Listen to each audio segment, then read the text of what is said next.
I live and breathe and I'll die in hell. Welcome to our room. radio show on the planet even the other stations are tuned in too. Welcome to Defenders VII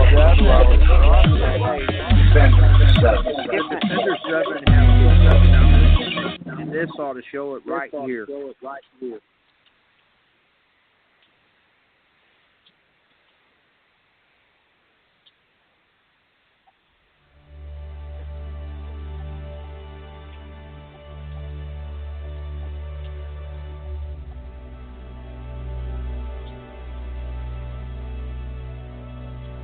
Do you or someone you know suffer from depression? If so, please contact the National Suicide Prevention Lifeline at 1-800-273-8255.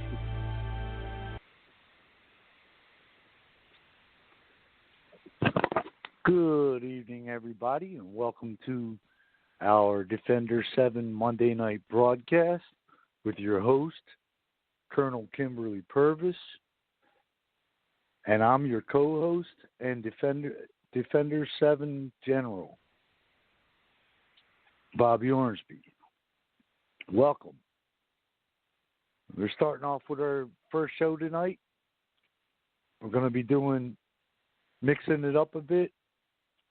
But tonight we're going to start with disasters, tsunamis, and Monday nights we'll be doing history too. Now, if you're new just joining us, we have a website. All lowercase letters, www.defenders, Roman numeral V as in Victor, with two small i's.com. Now, on our website, we have a store, and we have a donate button. % of all proceeds from our store and any donations we bring in go 100% back to all of our communities throughout all 50 states in a time of need. So help us to help you and your community. That's how we work. That's how we're able to do our disaster relief through our group, is from sales from our store and donations. Now, for tonight's show and all shows we do here on Blog Talk, we like it when you call in and give us your opinion, your thoughts. And that number to call is area code 914-205-5773. Again, number to call, area code 914-205-5773. We could also be reached on MeWe by going and clicking on organizations and scrolling down to Defenders VII Humanitarian American Patriot Group.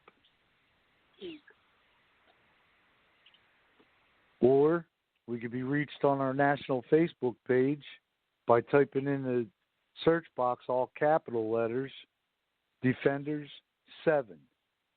That's Defenders, Roman numeral V as in Victor, with two large I's.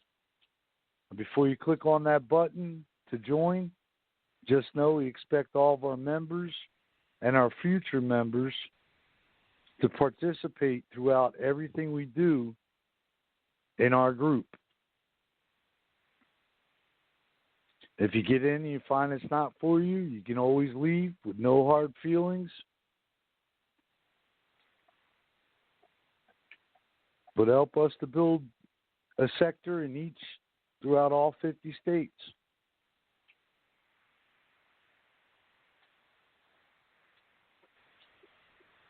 And I'm going to turn the microphone over to our Colonel, your host, Kimberly PURVIS. Hello. And we also got Colonel John McCullen on the line, too. Hello.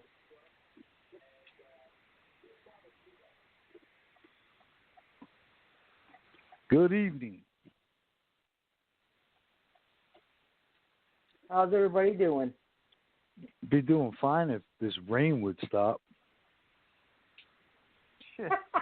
I've got You snow, got brother. rain, we got snow. So, I don't know what's worse. I don't really know. But I figured, I don't know, why not start with tsunamis? I don't know. I watched a documentary tonight on tsunamis, and I'm like, that's a cool thing. Let's do that one. But I'm trying to find. I guess I'll start with the 7 worst tsunamis. I'm sure everyone knows how a tsunami's made. Most of the time, they're by earthquakes that are underwater, or landslides can cause tsunamis. But I'm gonna start with the 7 worst ones, and the first one is Tohoku, Tohoku, tsunami, and it was on March 11th, 2011 in Japan, and that particular tsunami killed 452,000 people, and it was the most powerful earthquake to have ever hit Japan, with a 9.0 earthquake. And the earthquake lasted for several minutes. And soon after that, waves of 30 meters had crashed onto the east coast of Japan. And that also caused radioactive leakage from Fukushima. So it was the most expensive natural disaster and economic impact of $235 billion. And I had some more information on each one of them. Let me go. Bear with me. My computer does what it wants.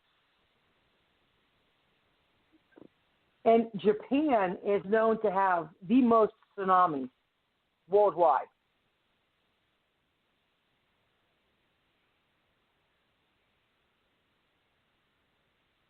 And apparently, by digging into, like, the coral and stuff off the shorelines, they're able to tell how often tsunamis happen in certain areas.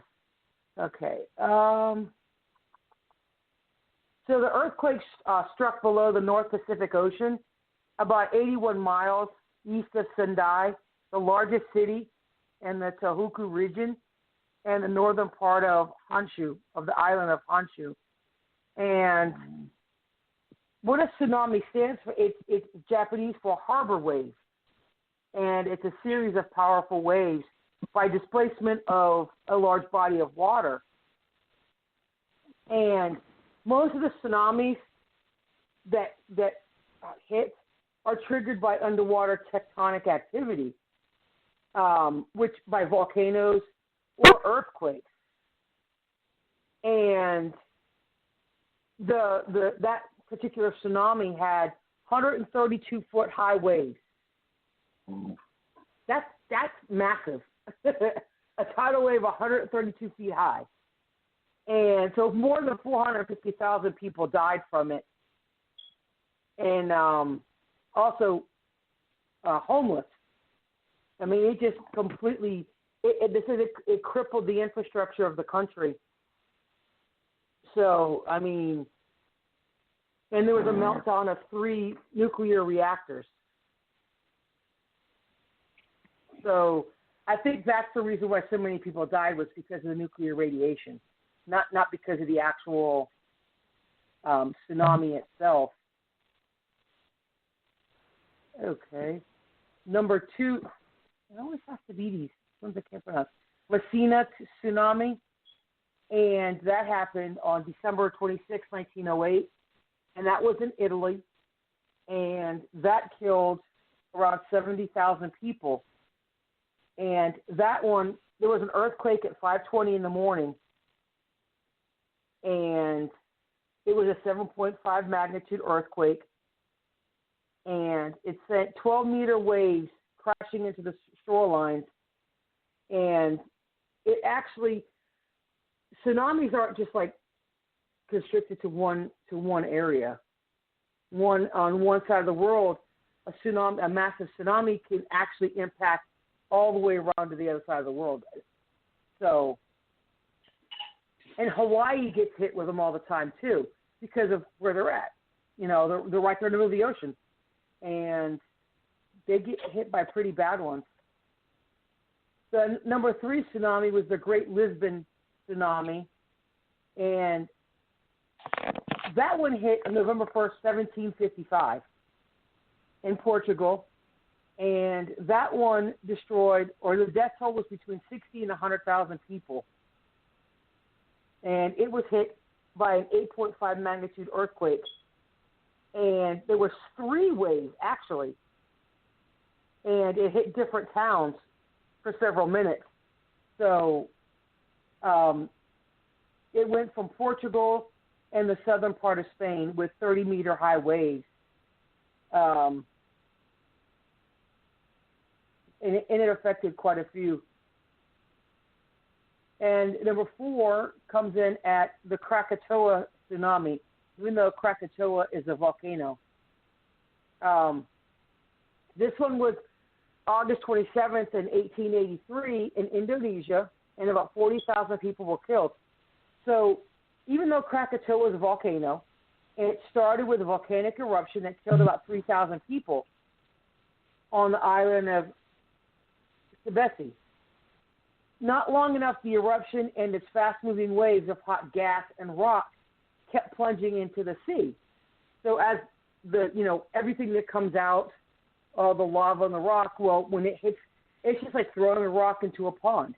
It's going to cause the ripple effect. Well, that's what happened with this particular eruption. And it says the sea waves started to rise as high as 37 meters, which were so powerful they reached India and Sri Lanka. And both the volcano and the tsunami had killed 40,000 people in all.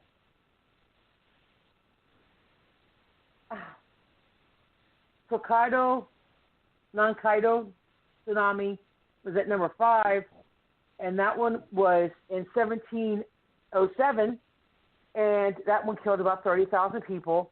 It was about 300 years ago, and it was one of the tragedies caused by the tsunami in Japan. It was a hot afternoon when an 8.4 earthquake sent sea waves of about 25 meters that hit parts of Japan. And yeah, I can't pronounce any of these except for Osaka and Honshin, because Japanese names I just can't pronounce it. I'm not going to butcher the names. But thousands of buildings were damaged, and no less than 30,000 people were killed. Number 6 was the Sanraku tsunami, also in Japan, and that was in 1896. I like how they have the longest running records of tsunamis. They actually kept records of all. Not many countries can go that far back with their tsunamis. But that particular earthquake, it was an 8.5, and they said it was one of the most destructive earthquakes. Not only did it damage the buildings and cause a tsunami to increase the death toll, it caused 2 tsunamis, not just one. So that's why it was more destructive. And the worst, I thought this was the worst one, but it was called the Boxing Day tsunami. I don't know if you guys remember this one. In Indonesia, the one on December 26, 2004. Do you guys remember that one in Indonesia? Yeah. I don't know if you've seen all the videos on it. Yeah, it killed 227,000 people. And the earthquake began in Indonesia, and it spread to other countries as well. And there was Bangladesh, India, Malaysia, the Maldives, Myanmar, Singapore, Sri Lanka, Thailand, and 14 other countries as far as South Africa. So that tidal wave was bad. I mean, that tsunami was bad in particular. I actually posted a video, it was a couple months ago, how it just went through. And now they have, in Indonesia, because of that particular tsunami, they actually built emergency shelters where people have to go upstairs. It's like a big square building straight up. And it's meant for people to go for a tsunami. I guess the island's not that big, so it would not be too much of a problem to go over it. So let me go over what causes tsunamis and all that cool stuff. And I got to find this page again because my computer don't let me save many pages because it's a pain in the ass. But the particulars of tsunamis is tectonic earthquakes, split tsunamis, and then it goes through all the different things that I cannot find. Was it USGS, right?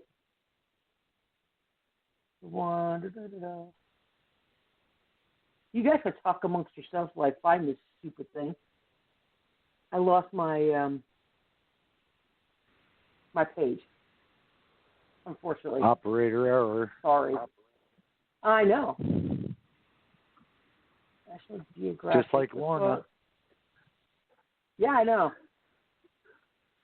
Hey. Oh, USGS. I always operate correctly. Yeah, sure you do. It's the manuals that are wrong. Nah, nothing wrong with the manuals. She didn't fall Just asleep? Like what? Hey, don't even go there. You guys go to sleep.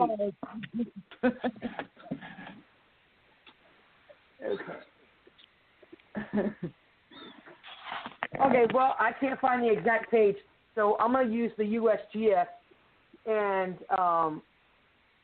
that's the USGS is for volcanoes and all those cool things.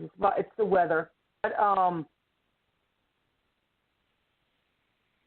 trying to get to where. Okay, so landslides, right here. Landslides. A lot. There was also one. I believe it was when we were still in the other group, Bobby. That landslide, or they had an earthquake. They had a landslide in Alaska that caused that little tsunami up there. Yeah. You remember that one? Yeah. Yeah. A lot of times when you have a landslide, you could have an avalanche that could cause the side of a mountain or a cliff or whatever falls in the ocean or even a lake. They actually have a movie over in, I think it's the Netherlands. They actually had one. It was so bad, and that was from a lake. And because of where it's like they live in a bowl in this one area. And there's one way in and one way out, and you have to go all the way up, to get up out of the mountain. And it destroyed everything. So anyway. Yeah, they were even trying to say that it was caused by HARP. By what? HARP, HARP. Yeah. That weather station in Alaska. Oh, okay.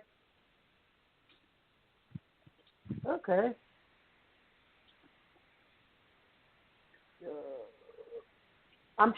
This is not, the USGS is not giving me what I want. It's just giving me these little blurbs, and this is not, the link that I found, and it just disappeared. And it had everything. I might just have to type up each. I'm glad I wrote it down, but I should have kept I thought it saved the page. So, tectonic earthquake. Tectonic. I'm sorry. It only guys. happened since Lorna called in. Yeah, I know. What? What I do? Okay. Her So laptop I'm just only going to have goes to do crazy this a when little bit you of time call here. in. Huh? I know my internet her- decides to go, I ain't working with shit. Well, like I always Okay. say, I'm a walking disaster, so if it happens over the phone, that's not on me. We already knew this. We know. So everybody knows that the Earth has tectonic plates, right? And they're constantly moving. And the world is constantly shifting. It's not like one side of the world is attached to the other side. Everyone knows the inside of the world has got magma and the Earth's core. Okay, well, the Earth is constantly shifting. It's not staying in one place. It's like Iceland, for instance, because of, well, I'll go with that because that's about earthquakes and stuff and volcanoes. I don't want to go too much into that.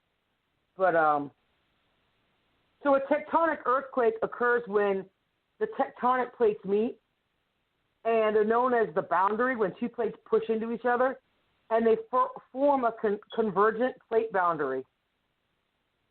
So, for example, there's one Nazca Plate off the coast of South America along the Peru-Chile,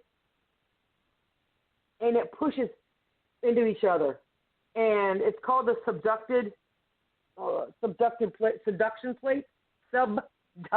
plate, where one plate will push down underneath the other one. And once it hits to a point where it can't move anymore and so much tension builds up, the other plate will pop up like a spring. And that's when the tsunamis can start. So,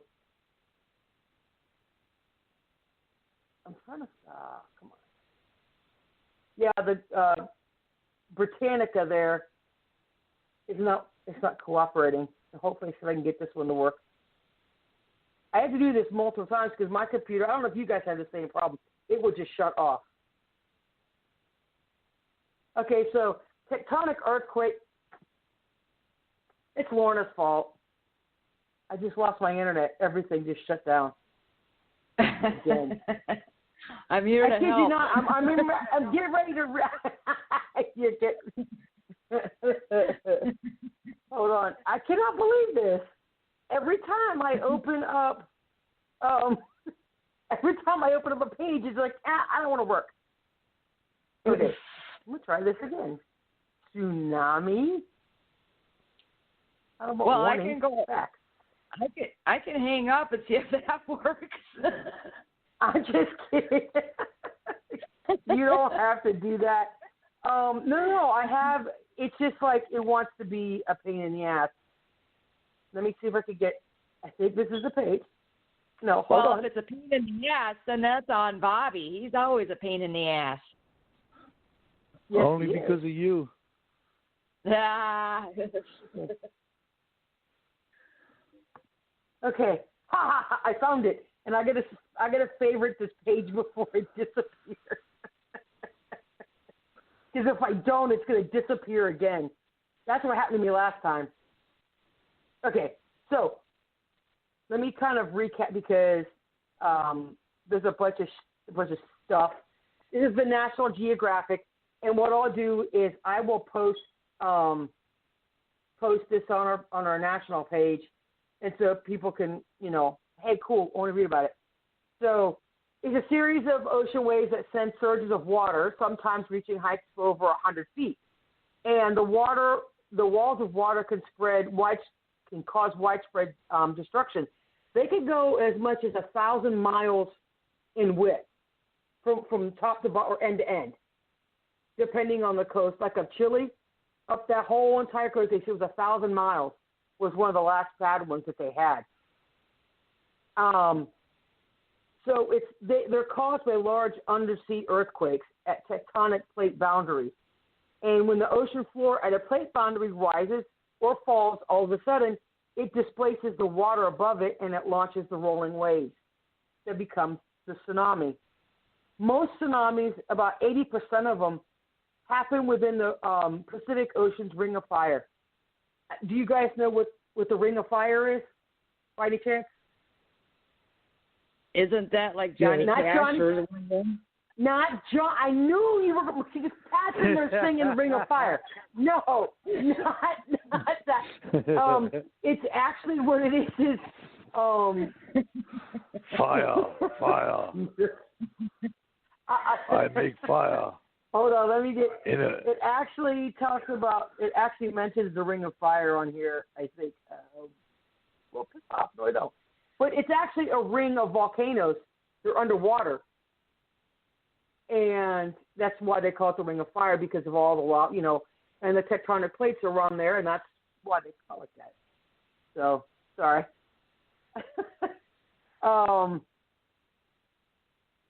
That's a geologically active area where the tectonic shifts make volcanoes and earthquakes common.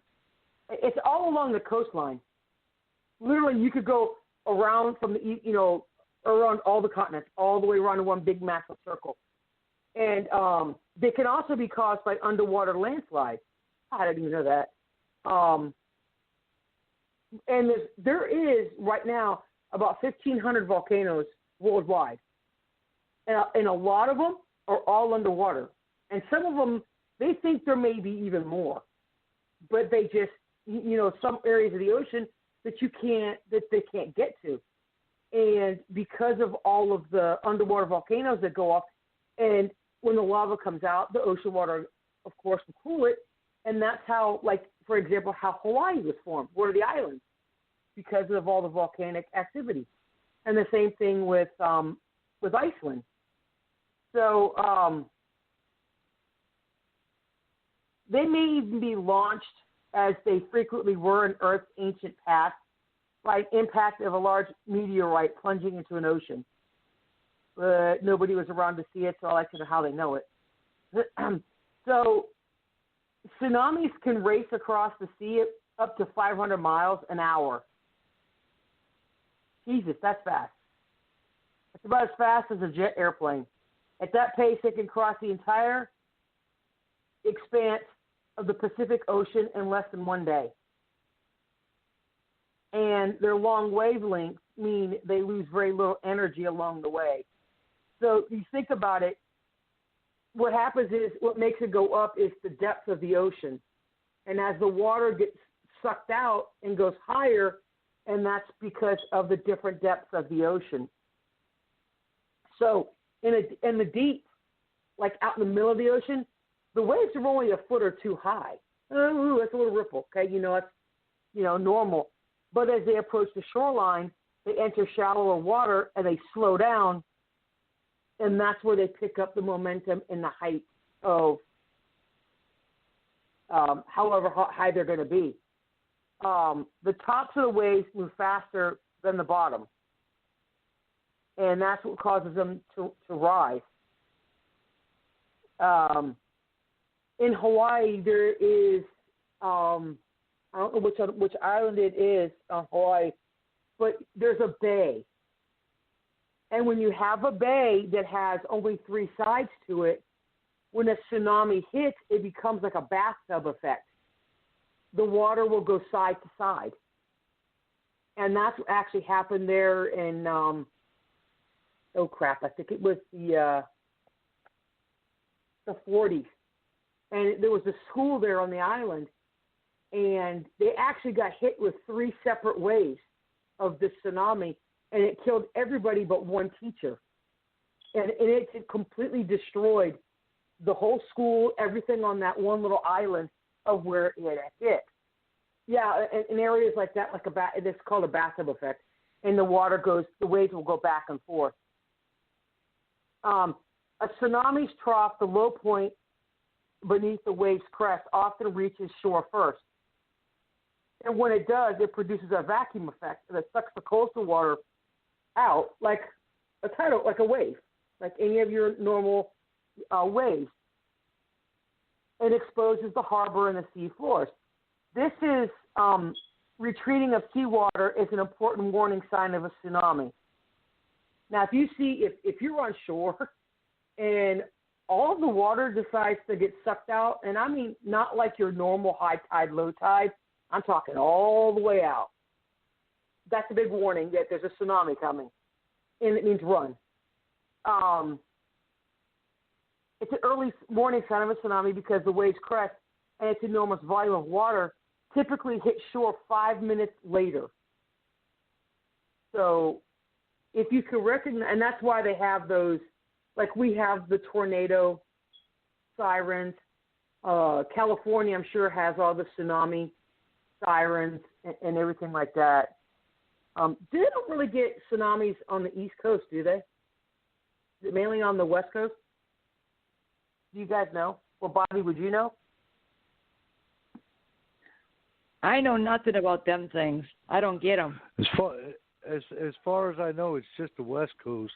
Okay, because they come from that way, around Asia. Okay, yeah, I never knew if we ever got a tsunami on the East Coast. Nothing I've read so far said it. So that's what I was asking. So a tsunami is usually composed of a series of waves called a wave train. So its destructive force may be compounded. Have you ever been, like, when a boat goes through a lake or the ocean, whatever, it's just one wave after another. And if you're standing there in the ocean and you get knocked over, right, by a wave, and then here comes another one and you can't get up. Well, that's what happens with tsunamis, the same thing. And so all of the water, and the same effect from hurricanes, when all the water goes in, it will recede. But look at all the destruction that it causes before it goes back out. And the only difference is between a hurricane where the water goes in is it's not as violent as a tsunami, unless you have wind. People that experience a tsunami should remember that the danger may not have passed with the first wave. So wait. Usually they'll tell you when it's over. And so some tsunamis do not appear on shore as a massive breaking wave, but instead resemble a quickly surging tide that will inundate the whole coastal area, like the one in Indonesia did. It just came in and it just completely plowed everything over. And the best defense against any tsunami is early warning that allows people to seek higher ground. And the Pacific Tsunami Warning System is a coalition of 26 nations headquartered in Hawaii, and they maintain a web of seismic equipment and water level gauges to identify tsunamis at sea. And this actually, if you go on the National Geographic page and then type in tsunamis, they actually have pictures of different things that you want to look at. Let me see if there's anything else about tsunamis. Okay, let me see. 11 facts about tsunamis. I'm having to find that other page, and that wasn't the whole page that I needed, but sorry, guys. Next week will be better.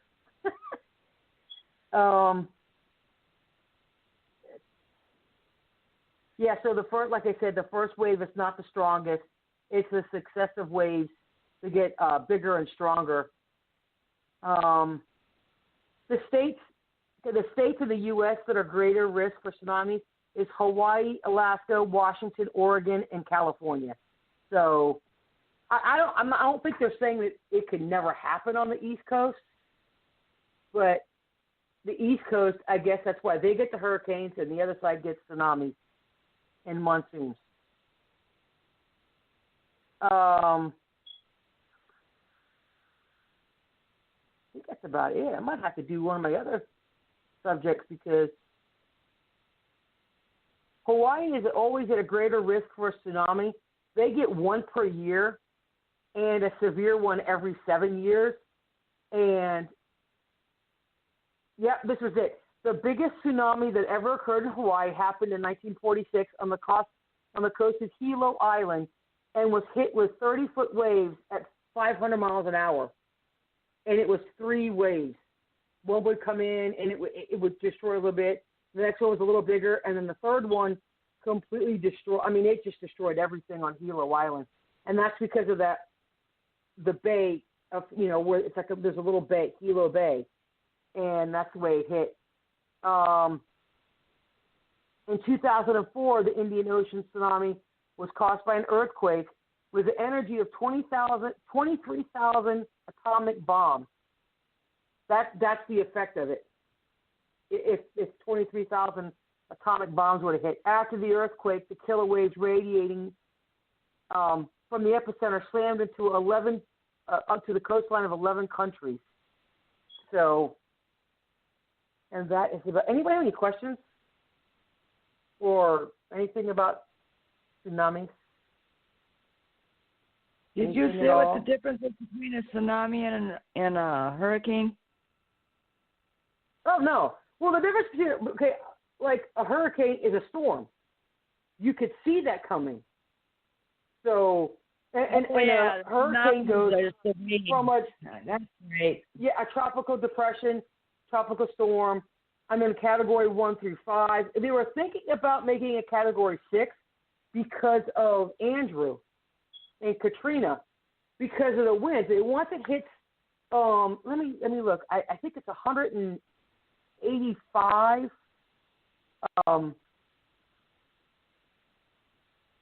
Yeah, sure. Of hurricane. See, there's just 5. So, where'd it go? It is 185 mile an hour wind. I'm bad. I was thinking typhoon. What was the difference between typhoon and hurricane? A typhoon. Oh, I think it's where it comes from, because there's a monsoon and a typhoon. Typhoon. Okay, here we go. A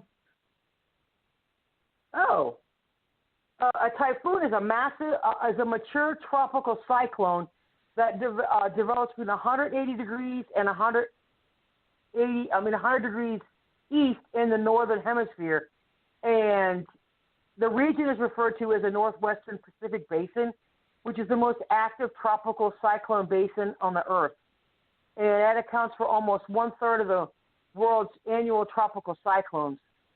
So that's what gets the over there. Let's see. So once a tropical cyclone reaches a maximum sustained wind, a typhoon is the same thing as a hurricane. And a monsoon. A monsoon is it's massive amounts of rain. And they get those, other countries. But yeah, once it hits 74 miles an hour, it's classified as a hurricane or a typhoon or a tropical cyclone. It's either in the North Pacific or the North Atlantic. Do what? They named one after me, kind of, only they added an extra O in it.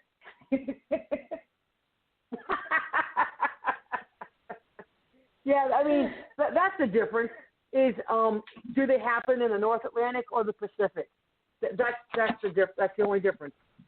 Why? I don't know. They just want to be complicated.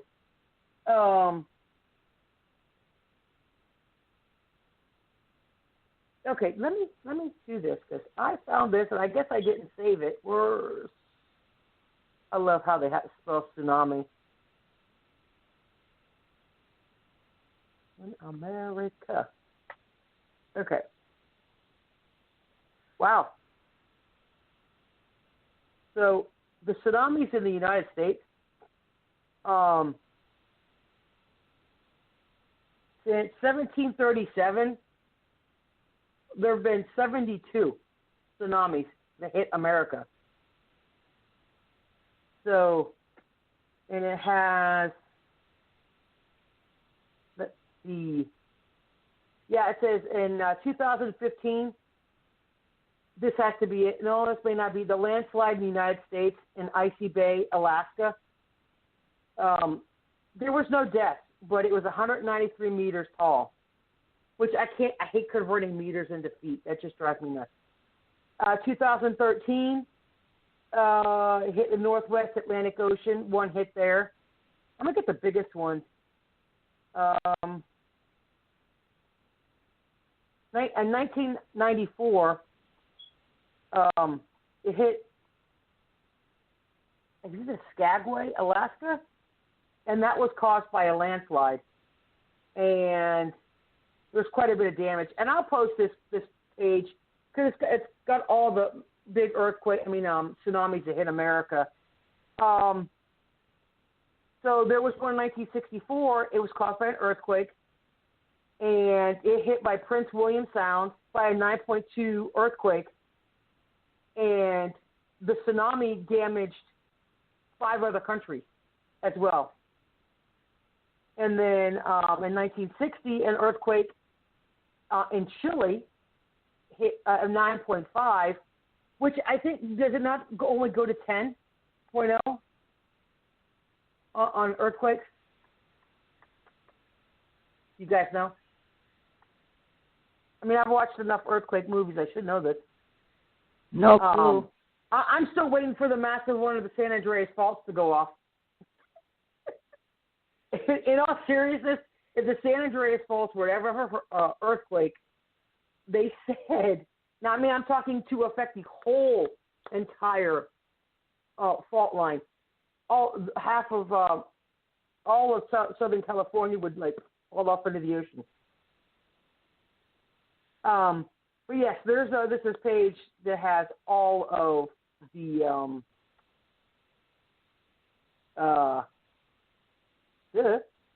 tsunamis in the United States. Let me see, the worst one, the deadliest. We already went over that. That's about it for tsunamis. I mean, because not much to talk about with a tsunami. Yeah, and the biggest tsunami was the one in 2004 in Sumatra, Indonesia. So, but that is it.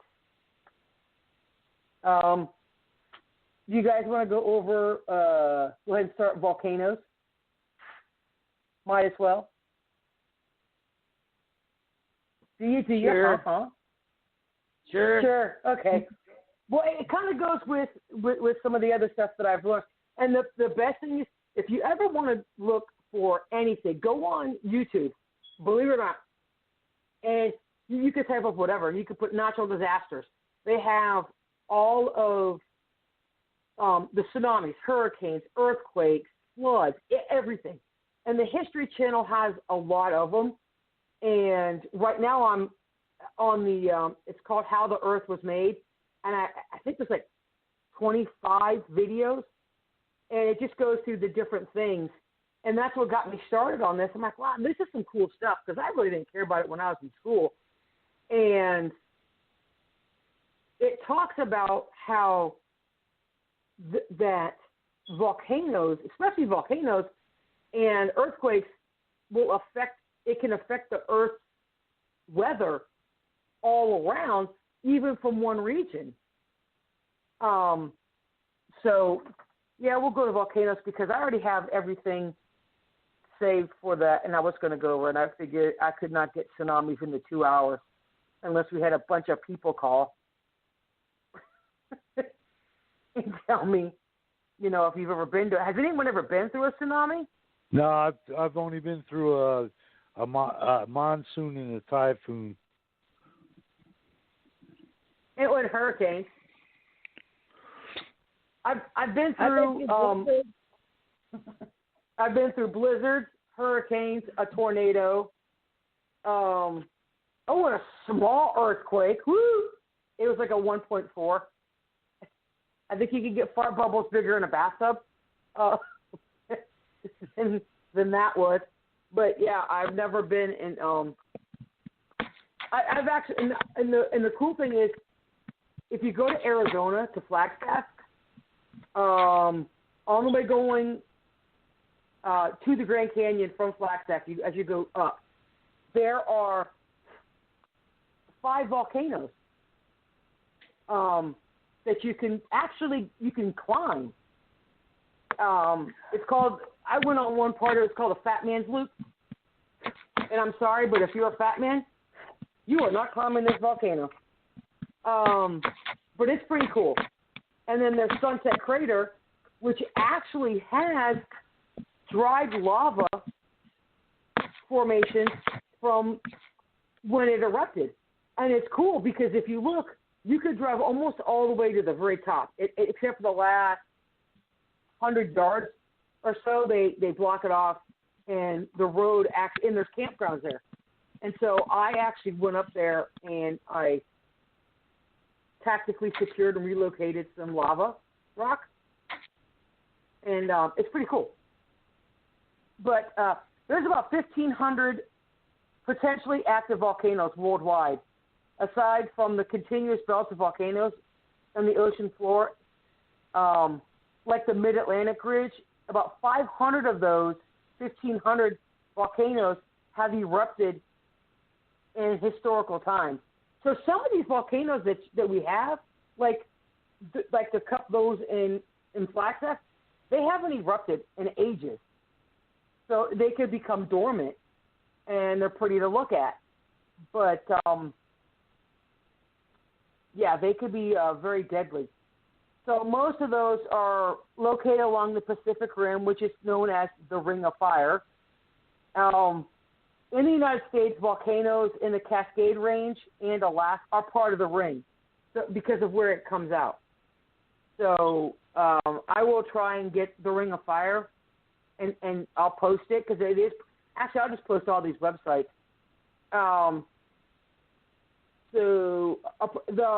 While the Hawaiian volcanoes form over a hot spot near the center of the ring.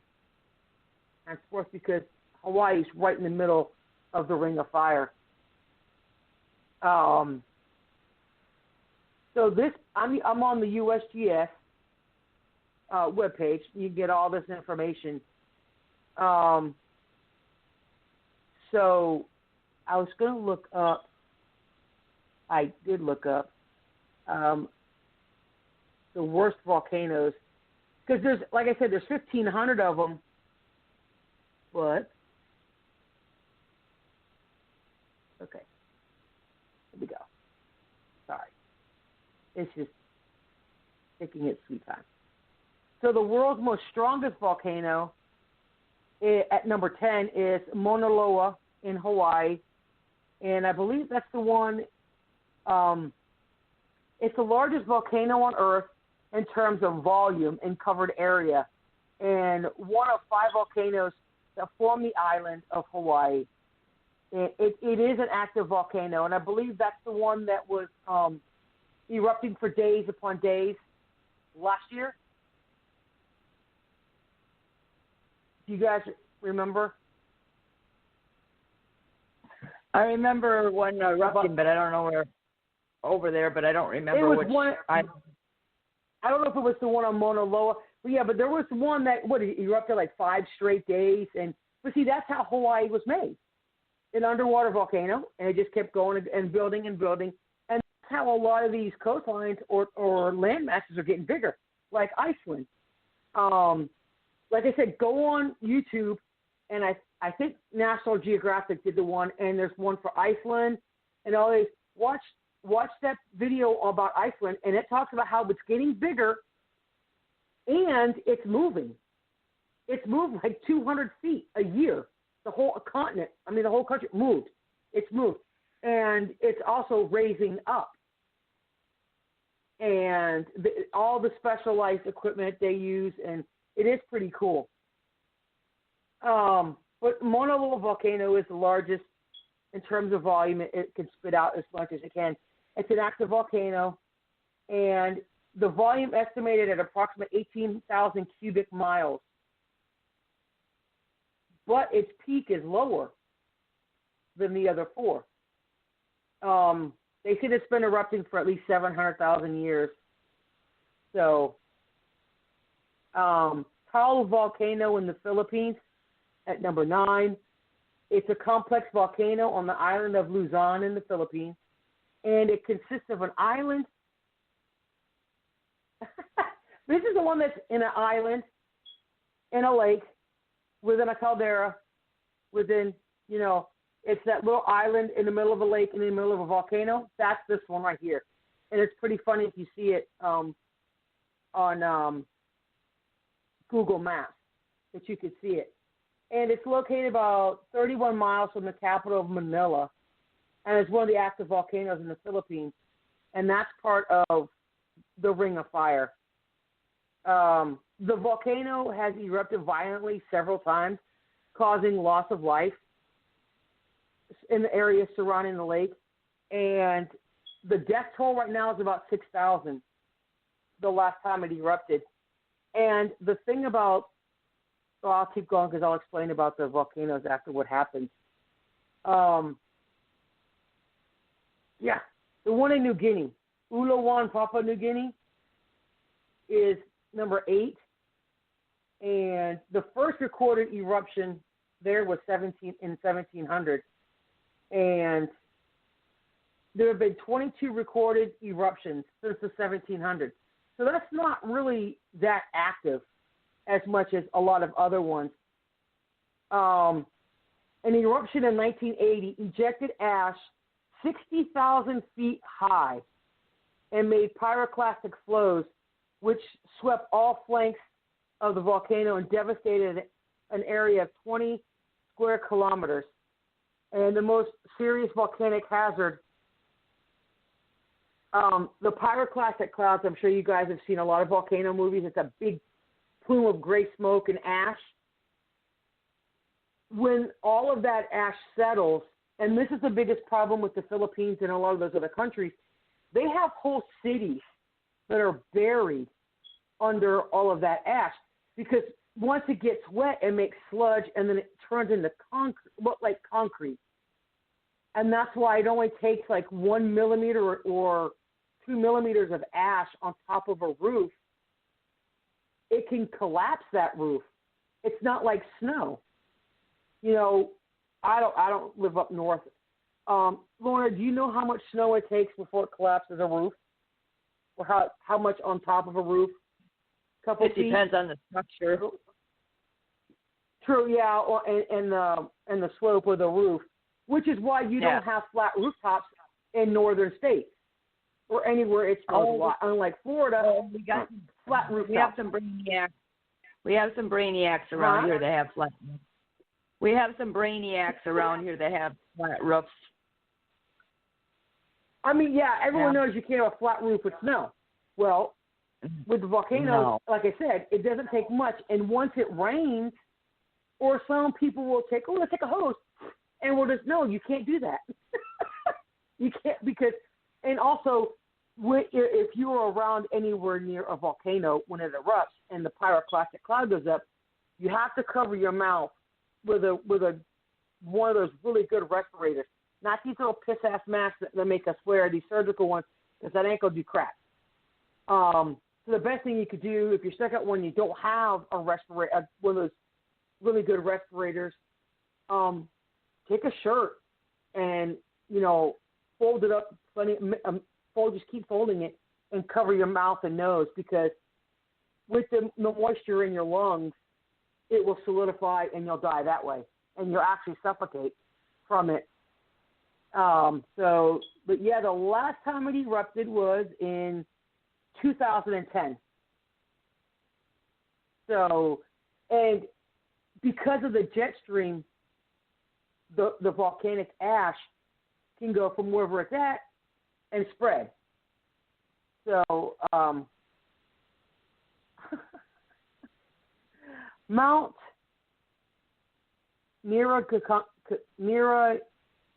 Gongo, I can't. It's one of 8 volcanoes in the Virunga Mountains, and it's one of the most active volcanoes in Africa. And they have lava lakes. And they just sit there. It's actually a lake of lava.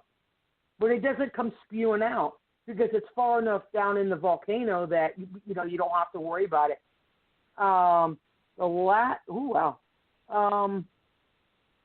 Let's see. Since 1882, it has erupted at least 34 times, including many periods where activity was continuous for years at a time. So the last devastating eruption was on January 17th, 2002, when the lava flows down the flank of the volcano covered approximately 40% of the town of Goma. And it made 120,000 people homeless. 500,000 people. Mount Merapi in Indonesia. Mount Merapi literally means the mountain of fire. And it's on the border between Central Java and Indonesia. I can't pronounce the city. I wish these people would have better, easier named cities. But it's erupted regularly since 1548. So, and literally thousands of people live on the flanks of the volcano. I don't understand why people would live that close to a volcano if it's an active volcano. So the most active volcanoes I guess. But here's you want to know something funny is people in Miami, they have to convert. You can't get property insurance for hurricanes or flood insurance. They will not do it because of all the hurricanes. But you have to get hurricane-proof windows, which they do have those, hurricane shutters, and all kinds of stuff. And their property tax is through the roof because of how many hurricanes they get. So, but yeah, in these third world countries, I would say, yeah, that's really cheap property. So those volcanoes in Indonesia have produced more pyroclastic flows than any other volcano in the world. And it's been active for 10,000 years. So, I mean, it doesn't stop. I guess it's like regular, like clockwork, like Old Faithful. They can, it's like, they can expect it. So most of the eruptions involve collapse of the lava dome. So, and some flows have traveled as far as 13 kilometers from the summit. So the deposit generated during the 1969 eruption, the velocity of the flows can reach up to 110 miles an hour. 110 kilometers per hour. Jesus, that'd be fast.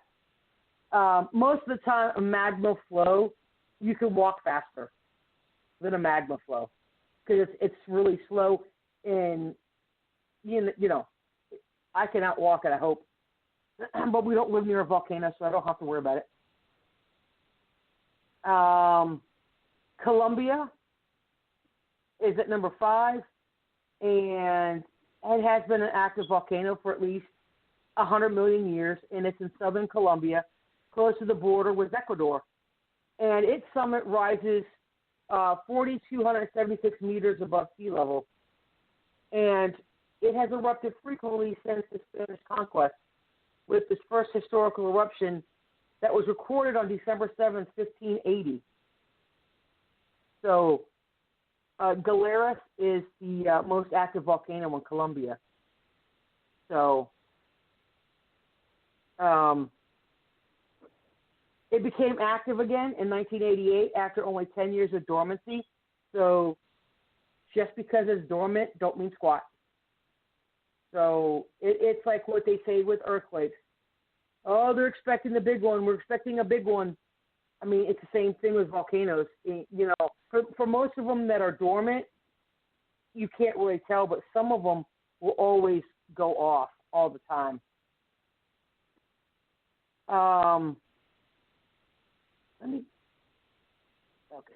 Okay. And I'm gonna skip these next two because there's Mexico is at number 3. Did I miss number 4? Yes, I did. And Sakurajima in Japan, they have a very active volcano there. But I wanted to get down to the two biggest ones, the two most dangerous ones, is Mount Vesuvius in Italy. And it's a stratovolcano by the Bay of Naples, about 9 kilometers east of Naples and a short distance from the shore. It's the only volcano on the European mainland to have erupted within the last 100 years. And this is why this one is so dangerous. The last time it erupted in 79 AD, Pompeii. That's how Pompeii was obliterated. Pompeii and Herculaneum, and the ruins of this volcano stand to tell the story. It's erupted other times, but the most dangerous one was that one that took out Pompeii and stuff. So it recently erupted in 1944. There's 3 million people that live by Mount Vesuvius. And there's also a video of that one particular one also. What happened was aside from the fact that it destroyed Pompeii and a few other cities, it completely wiped out all living, everything living, animals, trees, grass. All the ash, it just killed everything. The other thing about volcanoes, eruption, the massive. Now, I'm not talking about these little eruptions, your normal whatever. When you have massive eruptions, the lava that comes up from the core of the earth heats everything up, and that's why you have a volcano, and the pressure. That is what changes. That's one of the biggest factors of what really changes the atmospheric temperature. When the pyroclastic clouds get up in the air and block the sun, everything gets colder, a couple degrees colder. But once all those pyroclastic clouds disappear, then it gets hot, and it can raise the temperature as much as 1 to 2 degrees, maybe 3, for a year or two. And that's what happened with the massive eruptions in Iceland. And it's not global warming. Jesus. And I got an argument with somebody today about that. He said it was BS.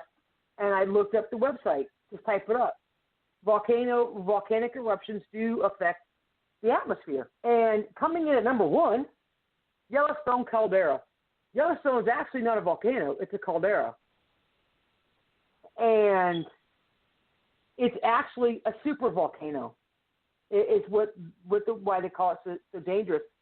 And a supervolcano, which means a volcano capable of producing a volcanic eruption greater than 1,000 cubic kilometers, which is nearly thousands of times larger than most historic volcanic eruptions, like Mount St. Helens, which the last one that blew out the sideways instead of straight up.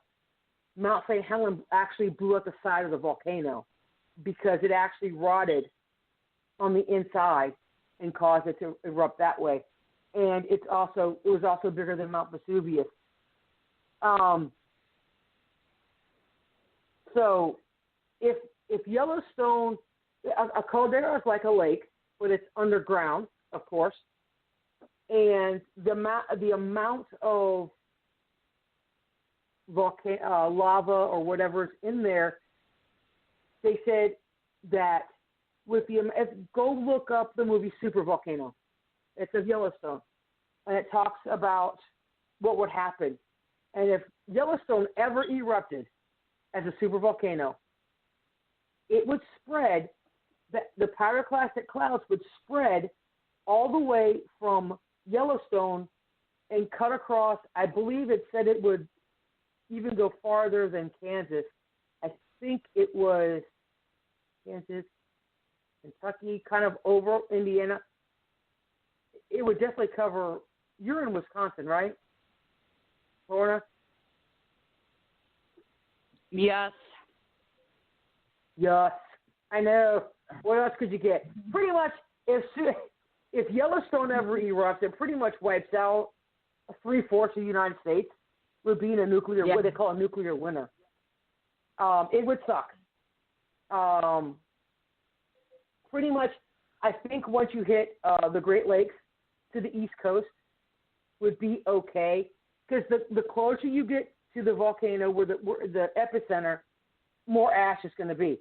So the farther you go out, it'll be less and less. But it can reach as far as, I can't remember, I think it was Tennessee, I believe.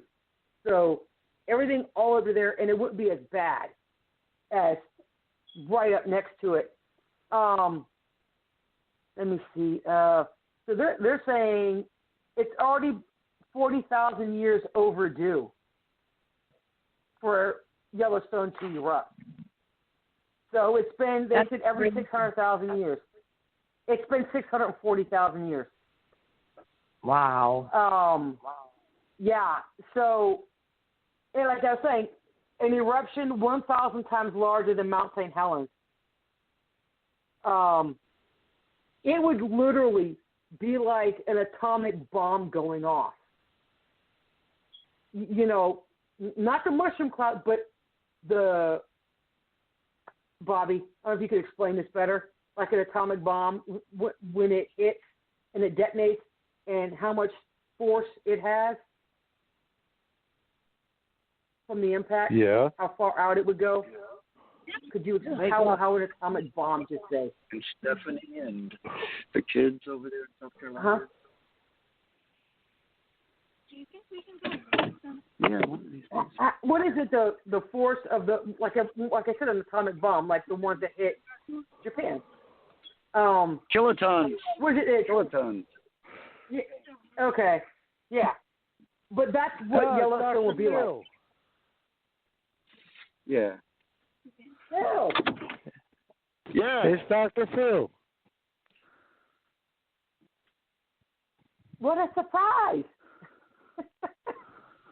I'm trying to.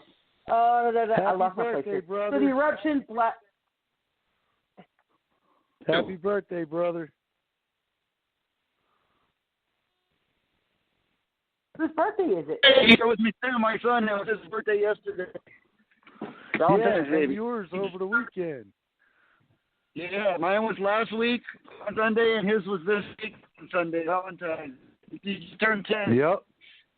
I know. Hi, Uncle Bobby. Happy belated birthday. Yes, happy birthday.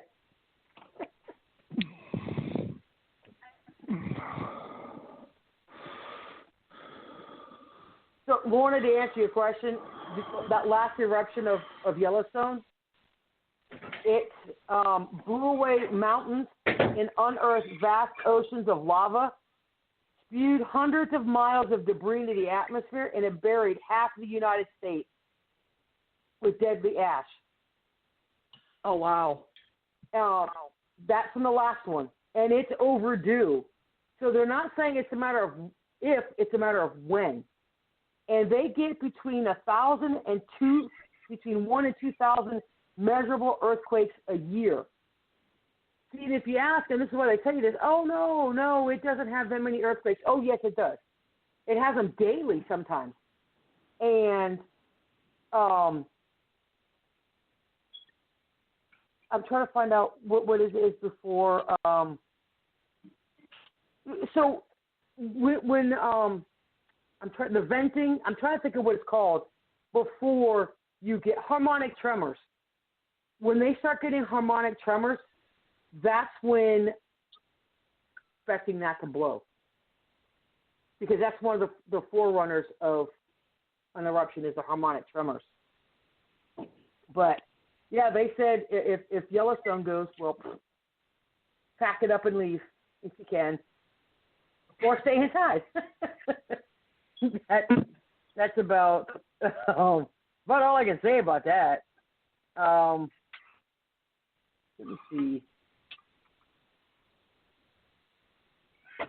Let me see. I think Bobby, I'd be coming to your house. Yeah.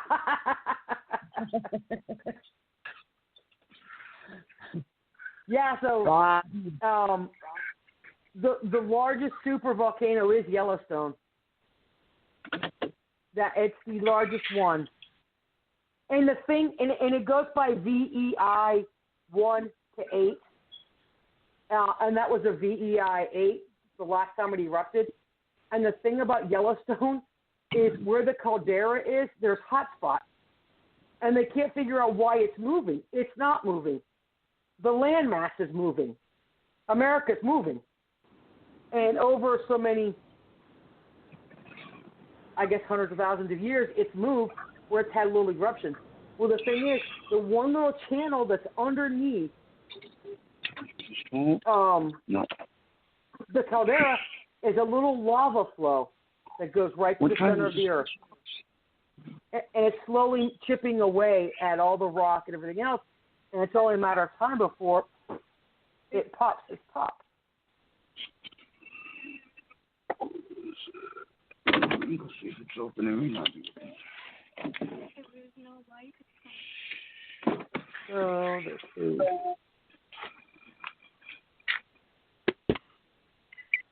But that is about it. Wow, I covered 2 topics in an hour and 15 minutes.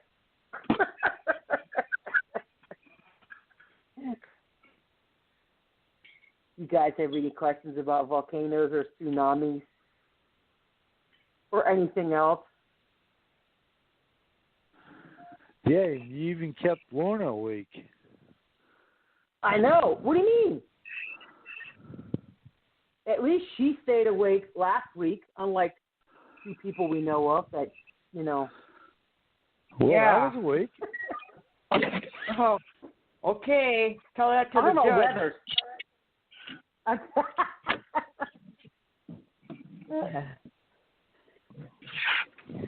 But yes, I will put all of these as soon as Bobby fixes the thing, or I could just sit there and post it all to the group, and you could just, you know, say yes.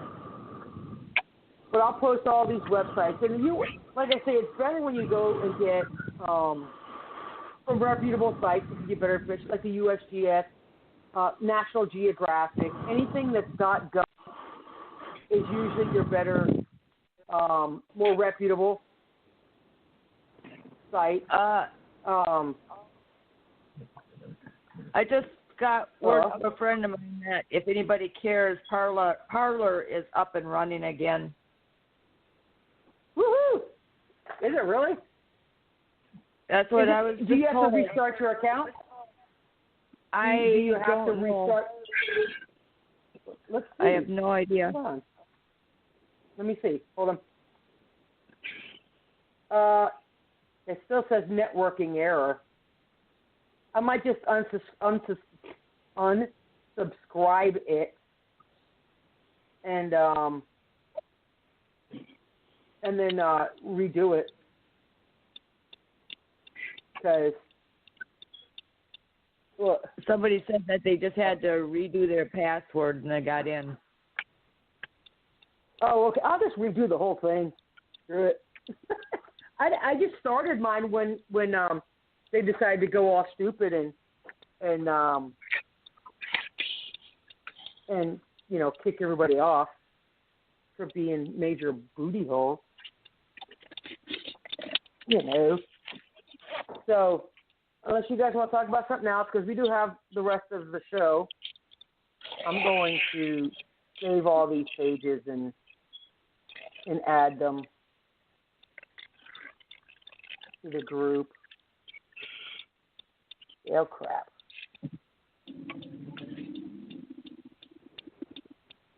I think I forgot how to do this. I'll look for them on my phone. My phone cooperates a whole lot more than my laptop does, but it's a real pain. Oh, shut up, dog. What else you guys want to talk about? Come on, come on.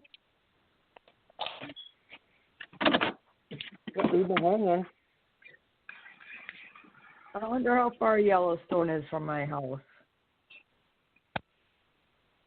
Okay, hold on. Where do you live? In Wisconsin, Balsam Lake. Where? Balsam Lake, Wisconsin. Oh, Balsam Lake? Yeah. Balsam Lake. Open map. Hold on, I'll tell you.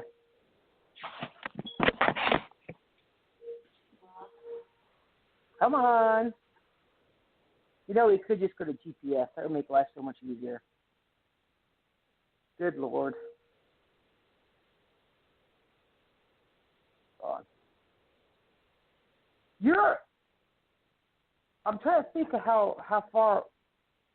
Let me see how far I am, because you're not far from me, so you're a little farther away than I am. Let's get directions. Here we go. My location. Yeah. Oh. See. Okay. I am. Yeah, we'll go to the visitor center. I'm 1,119 miles away. So you would go straight across Minnesota, South Dakota. You might be about the same distance. A little over 1,000 miles away. So if, let me look it up that way, because that might work a lot better. So we're going to say if Yellowstone erupted, wow, they call it extinction level event. Because don't forget, once I've heard that before. It won't kill everybody in the United States. What's going to happen is all that ash is going to get into the jet stream, and it will eventually make its way around the world. Eventually. But the problem is, it's going to cover it'll cover the sun, right? Yeah, that's what so I was it will be freezing. Blackout. It will, yeah. What I'm trying to find is how far. Oh, wow.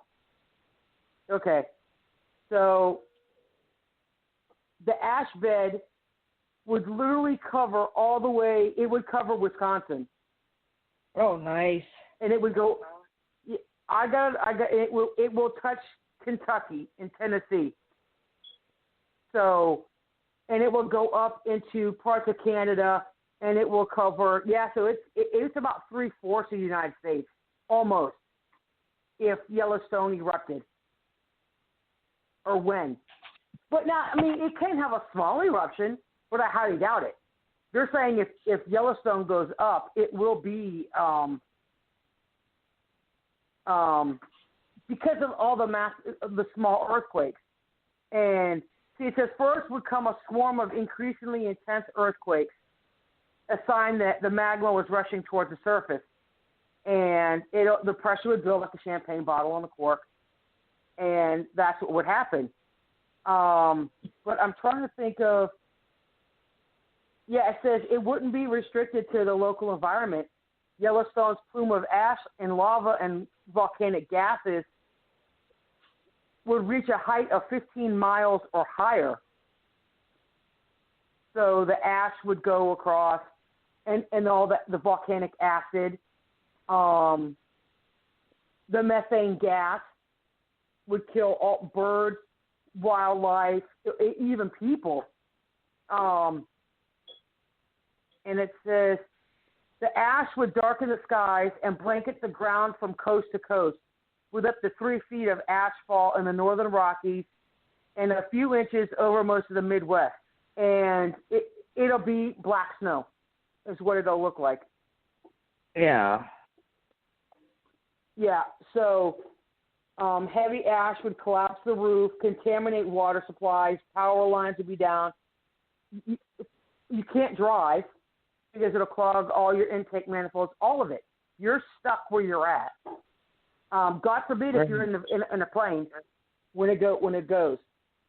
And see what would happen, and this is the reason why a majority of the people in the United States would die, is because much of the farmland is in the Midwest.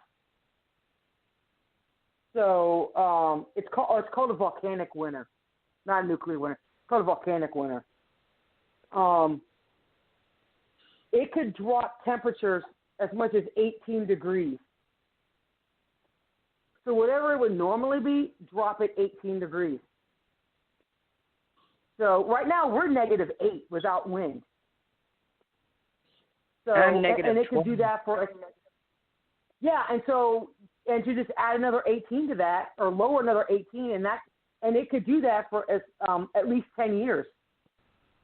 Oh, geez. So and it could, it could endanger hundreds of millions of people.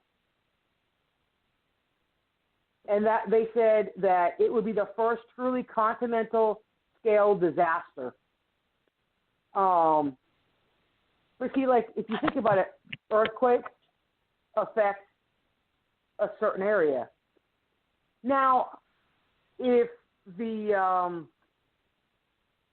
San Madrid fault line, it is next to Kentucky, and it goes to the ocean, that fault line, if that one ever goes, that would actually split the United States in half, not in half, but split it from there all the way up. If that one goes, and they're overdue for a massive earthquake. We had an earthquake here. Oh, I think it was. I think it was like a 3 or something, the last one, and I slept through it. I had no idea. So,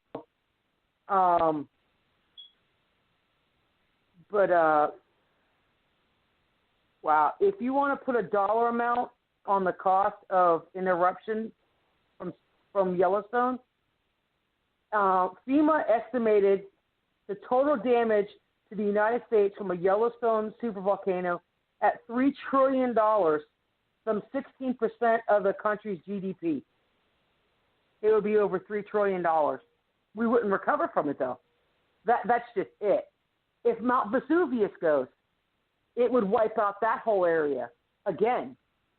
If that became a super, because there's only 7 super volcanoes out of 1,500 worldwide, and Mount Fuji, Mount St. Helens, Vesuvius, Yellowstone, and there was 3 other ones.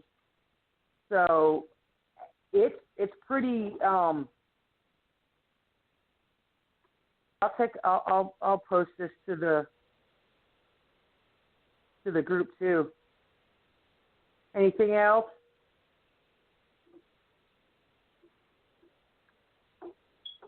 No. No? Oh, that was it? Your one question? You're done? How about you, Bobby? He's sleeping. Bobby? What about me? Probably. Do you have any... What about me? I don't know. Questions? Comments? You know, any Go cool fish. shit? Go fish. Why do you know what? You a smart ass and a half.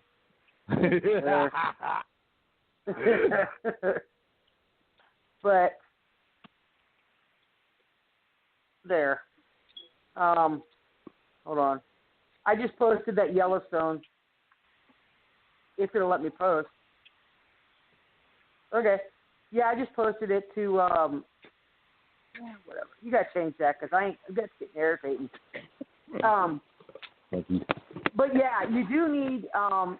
It would behoove you to have, if you live close to a volcano, lucky you, have some emergency supplies, because in that documentary Yellowstone supervolcano, what the government, now this it has not happened. They make it like a documentary and a movie all in one. They tried to evacuate the lower half of the state, you know, to go farther down, and they would drop supplies along because they could not get to the people. That's the problem. And in the instance of like that kind, that magnitude of disaster, you can't go and get people.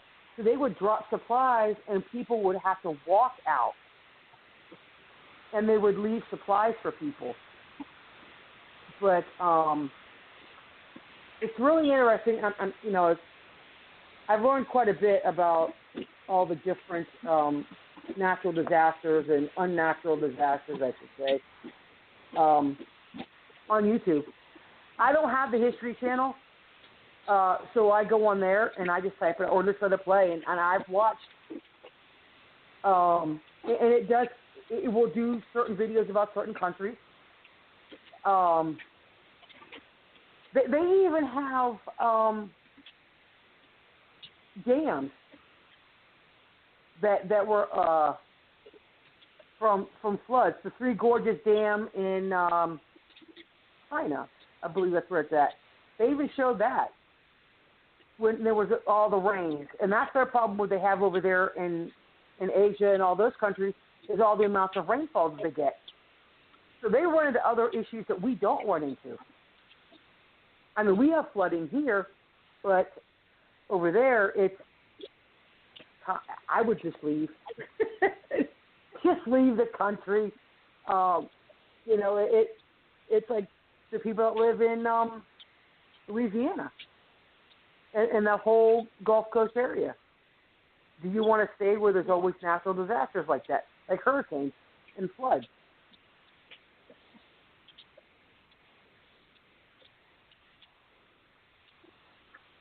So, you want to just use this last bit of time as whatever conversation about whatever's going on? Yeah, sure, why not? Because I'm done. I killed 2 topics. I wasn't expecting it, but I actually did. Even losing the web pages, I actually found everything I needed. And I'm like, wow, I couldn't screw that one up any better. So did you guys see the video of Nancy Pelosi having her 2 nuclear meltdowns at once? Yeah. No. Oh my God.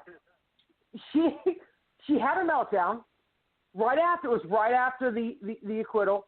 She walks away and then comes back, and then she's ranting and raving all the way back. So here's the thing. Mitch McConnell, major traitor. I know a lot of us thought that he was just playing this, I'm just playing this role, but I'm really behind Trump. No, he's not. They are now forming a committee to go after Trump for criminal charges as a civilian now. They couldn't get him as a president for an impeachment, and now they're going after him with criminal charges. And it was his idea. And they will not drop it. I don't know if you guys watched the why they were doing the vote and everything else. They admitted the DOJ and the FBI found it was pre-planned. It was not Trump's speech. They tried to go back and blame it on tweets from 4 years ago and everything. It's been proven. And they're still going to attack him. And Nikki Haley. She's another Republican traitor. So that's 8. That's 8 Republicans that are traitors. So honestly, I really thought Mitch McConnell was just, he voted not guilty, but I think he just did that to get it over and done with, and now he's like, no, we need to file criminal charges. Unfortunately, I don't think he can. He was acquitted. You can't, unless they do, they ask. Yeah. I think somebody else. That's why they call him Teflon Don. Yep. I swear to God. He must be, you could, if I call him Teflon Don, that's the mafia. I mean, that's just what it sounds like. Yeah. He's the Don. But all they're doing is making his base stronger. That's it. Exactly. they thought they were going to ruin him, and they are so pissed off at Ted Cruz and Josh Hawley because those two. I mean, I don't know if you watched. I watched Trump's attorneys do their thing. I did not watch the House managers because, Jesus, he was crying. The House manager was crying. I don't know if you guys watched it. I could not watch it after that. I'm like, dude, you're crying. We can't let this go on. No, stop. So I couldn't do it. I mean, I'm like, you're a grown-ass man crying about trying to get rid of a president. You're just pathetic. But what was it? Oh, and by the way, that was not Capitol Police that was there that day on January the 6th. Those were rent-a-cops, security guards. They found that out, that the real Capitol Police asked McConnell and Pelosi and Schumer for the National Guard. They said no, because Nancy Pelosi knew about what the pre-planned attack, the pipe bombs. I don't know if she knew about the pipe bombs, but she knew it was a pre-planned attack. Yep. So, but those were not. Did you see the video of the Trump supporters getting pissed and yelling at the three cops that were sitting there by the building? Why they weren't moving? Because they weren't real cops. Right. That's why. And Brian, the cop that died, he did get hit in the head with a fire extinguisher, but they didn't kill him. Like I said last Thursday, somebody sprayed him with bear spray. Why the frickin' hell would you bring bear spray, of all things, to a riot? I mean, come on. But that's what killed him. He had a heart attack, an allergic reaction, and died from that. What'd you do, Bobby? Who's getting arrested, Bobby or Lorna? Not me. That's me here in Texas. Yeah. Oh, okay. You're getting arrested. Okay. Yeah. Well, it's freezing down here, and nobody knows how to drive. They got half the highways closed down, and there's crashes everywhere. So ambulances are all over. There's no power down here because the power lines have fallen down. But this part of Texas is not used to this kind of cold. Yeah, we're about right now we're about 29, 28 degrees, and normally this time of year we'd be around 60. So this is very unusual for South Texas. It's a polar vortex that's come down from Florida. Yeah, it snowed last night. The last time it snowed down here was back in 2002, and that was on a Christmas Eve, and then it snowed again like in 2008. And now here it is, 2021, and we just got a little bit of snow last night. So, yeah, this is unusual for us. I had 32 below this morning. Sucks to be you. Acclimate yourself. Still got.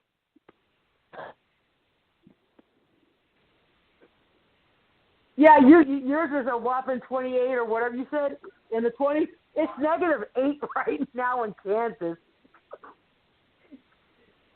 With the wind, it's -30, and that's our problem. That's our problem, not our fault, but our problem because everything's flat here in Kansas, so it's windy. And my poor dogs, well, Pat's dog, my son's dog, he'll go out there and play in the damn snow. He loves it. He's got thick fur. Mine, she's a pit. She's got short hair. She goes out long enough to pee and runs back inside. She's like, no, I'm done with this. Huh? Smart dog. Smart dog? Yeah. This is how cold she is. She will shake.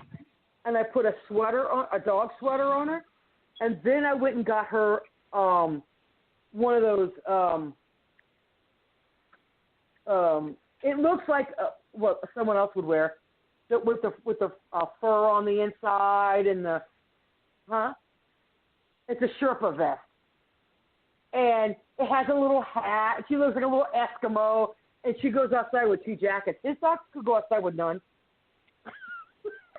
This is the same stupid dog who chases lightning. I swear to God, his dog. They're both retarded, but look who their owners for are. those people, yeah, I know. Shut up. For those who are where it's really cold and windy, make sure you have a scarf because the really, really cold wind and air can do damage to your lungs.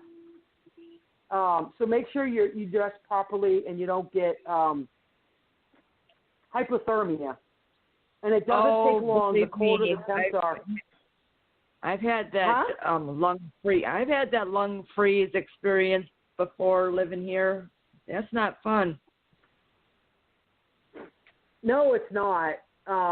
When I was in Scotland, and I spent 3 months over there in Ireland and Scotland, and I flew a 90-minute flight. No, it was 30. It was 90 minutes altogether, but a big blizzard was coming, and they call them the beast from the east. Is what they don't call them nor'easters. They call them the beast from the east. They had 7 of them back to back. They just one back to back to back to back. They closed every single school from one end of England all the way to the top of Scotland because they had so much snow. 5 people died the first day because of being exposed to the cold air. A couple of them actually they got hypothermia so bad they didn't have proper jackets, and they don't because they don't get snow in Sterling. It gets cold, but they get like an inch of snow, and they shut down the streets. The city gets shut down because they just can't handle it. When I got there was 2 feet of snow. So flying from Ireland to Scotland, they got 2 feet of snow.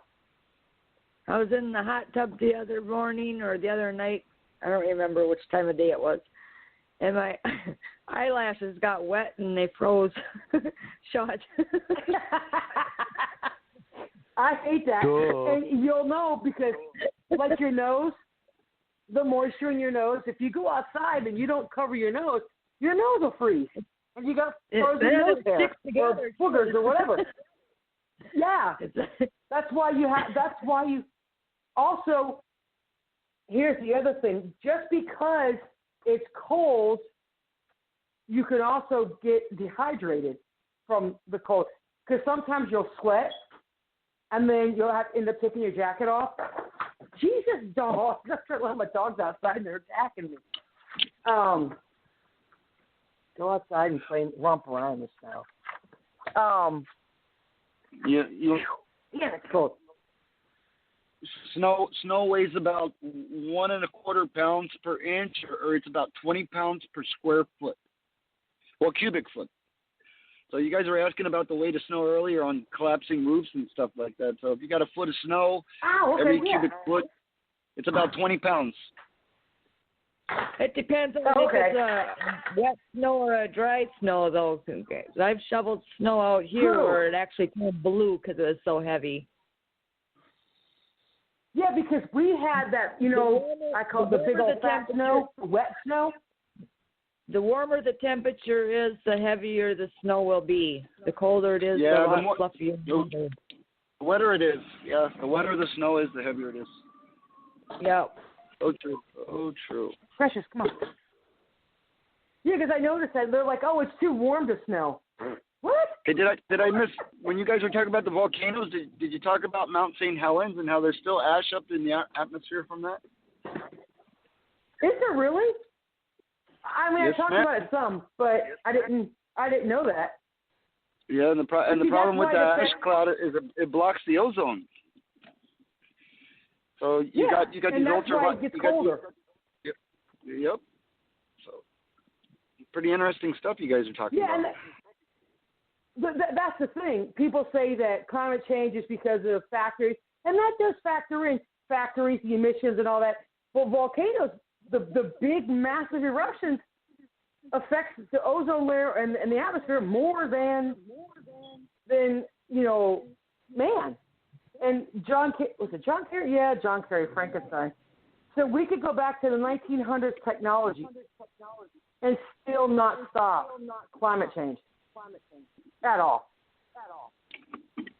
Climate's always changing, and a lot of it has to do with the tilt of the Earth. And see, everybody, the sun is basically an exploded star, and that is basically burning out slowly over time. The sun will burn out slowly over billions of years, I suspect. But, it's getting less hot as time goes on, and that is really this thing about climate change is really just a bullshit political stand. Is all it is, in my opinion. As a biologist, as a scientist, because they're talking about global warming, but shit, it's fucking freezing in Texas. Figure that out. Well, that's the thing. Well, how can they call it global warming when we've got all the polar vortexes? Now we've had more than one in a year. And you get all these blizzards, one right after another, and places that aren't supposed to be seeing snow are seeing snow. Now, look, if it snows in Florida, then they're going to freak out because their climate in Florida is warm and hot. Right now, it's 80 degrees in freaking Tampa. My whole family lives in Florida.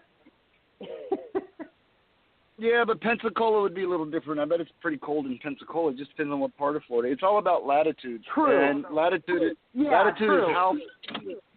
how far you are away from the sun. And if you tilt the Earth on its axis, the top part of the Earth would be further away from the sun in like wintertime, and then in summertime, the bottom part would be further away from the Earth. It's further away from the sun. So your latitude is basically your distance from the sun. And if you tilt it, the sun is farther. It depends on what rotation you are around the sun. So the differential heating and the differential temperatures on the air, it causes, it's your weather. It's all your weather. The sun is everything, and the moisture. But yeah, fascinating stuff. This weather is interesting. South Florida is only 9 feet above sea level.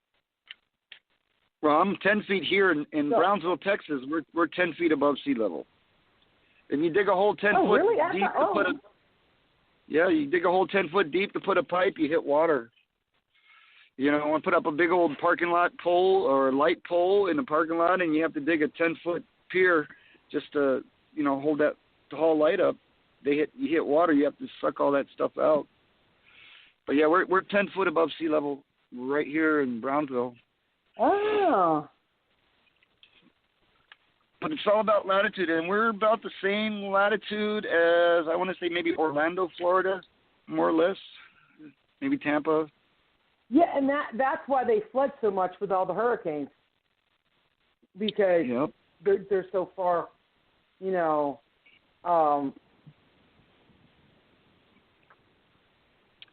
came out today. It came out today on Hannity, Sean Hannity, that President Trump offered the National Guard to the White House a week before the 6th. He did what? President Trump offered the use of the National Guard to the White House, to Congress, a week before the 6th, and they told him no, they didn't need it. They had it under control. Yeah, and that's why I was saying that Nancy Pelosi said no and Mitch McConnell said no. And that's because they knew it was going to happen. Well, my concern, and I hope they vote these people out, because they're not defending the Constitution. They don't even abide by it, and that's their sworn duty, and that's what my concern is. Well, that's why I was surprised Yep. about Nancy Pelosi's little rant. She said that this distinguished group of people, she was talking about the Democratic Party, we care about the Constitution and blah, blah, blah. It's like, no, you don't. It's like, woman, you break that Constitution every time you get up and speak. And now Biden Yep. is going after the Second Amendment. And we said this was going to happen, but he is. He's trying to get where all, and I'm going to say this, and I'm being a smartass, all assault rifles, they are coming after anybody who has an AR-15, high-capacity magazines, and all of that. I knew that this was going to happen. It's a matter of time. So, I mean, well, go ahead.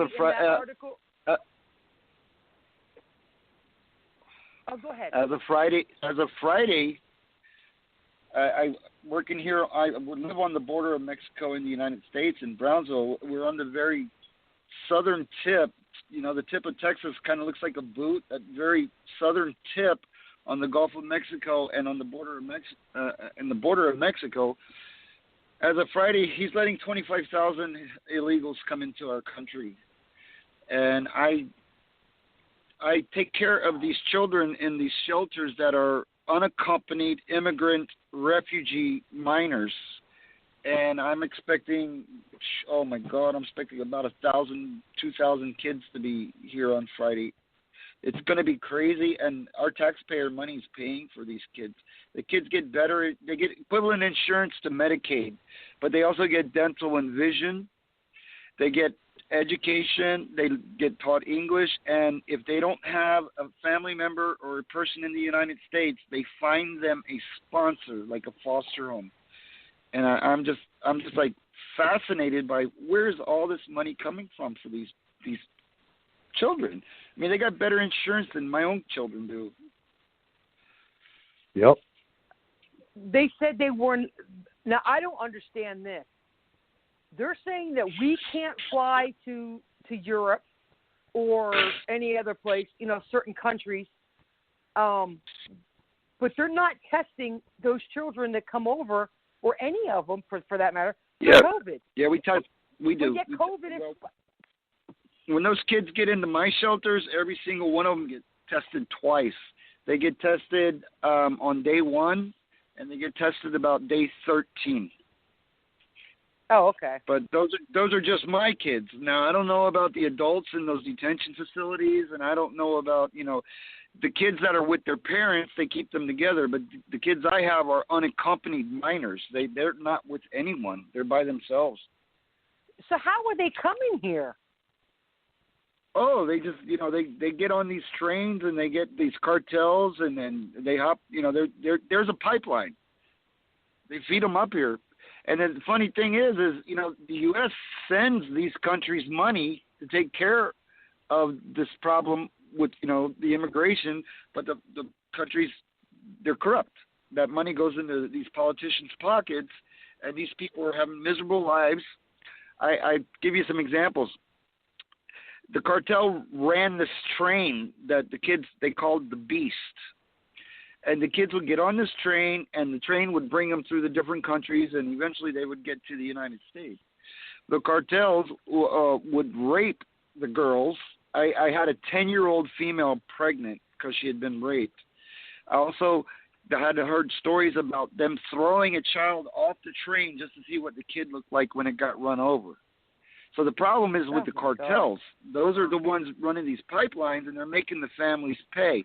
I had one kid that came to the United States because her father was killed right in front of her by a cartel gang because he wouldn't run drugs for them. And she was orphaned immediately at that point, and that's why she ended up immigrating to the U.S. So, that, yeah, there's a lot of sad stories with these kids. But if we're sending that much money to these countries to fix their country, why isn't anyone regulating what's happening with that money? That's my concern. Oh, I know. It's all Have you? It is. It's guys like McConnell. You know, this COVID Act, this COVID Relief Act that they came out with, there's billions of dollars going to these third world countries. All the kids where I'm getting from, El Salvador, Guatemala, getting from Nicaragua, we are sending them money, and it's part of this relief package that they threw in because they wanted to get it signed real fast. to give us a measly $1,400. And we don't even get it if you make money. You're not going to get it. You're not getting any relief. No. They said that if you make up to $300,000 a year, you're still getting a check. Well, they didn't do that the first time. They said, huh? Oh, not the first time. No, because Trump said no. Yeah. They said it's what is it, $1.9 trillion? They said but $900 billion is covering all the stimulus checks. The rest of the money is going to other countries. Why? Exactly. That they say that bill is like 5,000 pages or more long, and it has monies for like other countries. It's got monies for immigration. It's got monies for stuff that it shouldn't even been focused on under the COVID relief package. In my mind. But once again, not just this package. If you go back in time, every single year, we're sending money to these countries. And I'm talking millions of dollars every single year to fix their economy and their problems, but it's not fixing anything. These people are still coming to the U.S. Why? Oh, yeah. There was a guy who had these things with the gumballs, and he was trying to explain how everyone comes to America, and if we took a tenth of all these countries, and you could take all these gumballs and just fill up all of these big, huge glass jars that he had on his table.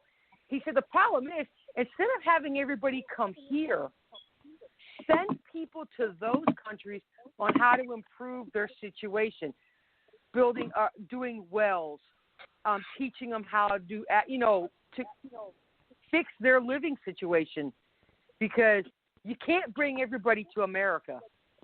I mean, it's just not going to happen. You can't do that. Well, here's the problem: that these kids that are coming over and these people, these countries are developed already. I mean, I've got kids with braces with gold fillings in them and with diamond designs on them coming into this country. It's not because their economy is bad or they don't have access to all of the modern technologies. It's just because these gangs and these cartels are causing their life to be miserable and threatened.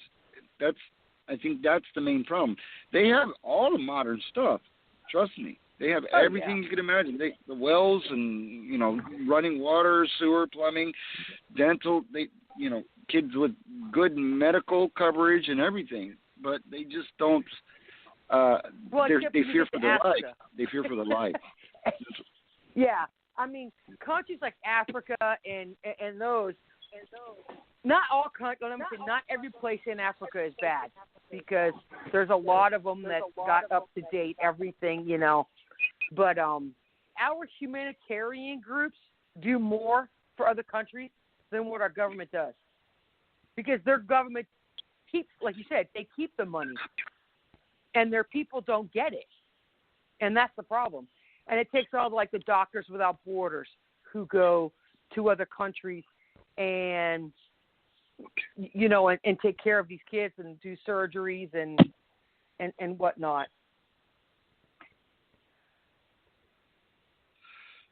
Well, there's a bunch of Republicans that I hope that they don't get picked back up again in 2022 and 2024. I think the Republican Party, if you're a Republican, should stick together just like the Democratic Party does. And I think that's the problem with the Republicans. They don't stick together. Where the Democrats, you'll get 100% of every Democrat voting on an issue. But in the Republican Party, you'll have some people vote, some people not. And I don't understand why there's no unity in the Republican Party. Well, see, here's the thing, to screw the whole country. So they will stick together so they make their money and screw the little man. The Republican Party is, I'm out for myself, not you. And that's the way the Republican Party is. It's people like Susan Collins. Mitch McConnell said he's not running. Good. He don't need to. I can't think of the seven Republicans who voted to convict Trump. Those seven need to go. And they know and that. then the same 7 who voted to impeach him, yep, they need to go. They definitely need to go. Yeah, Mitt Romney, all of them. They all need to go. The Republican Party will never be united, ever. I don't think they will. You know, it's. I don't know. I think America's on its downward spiral.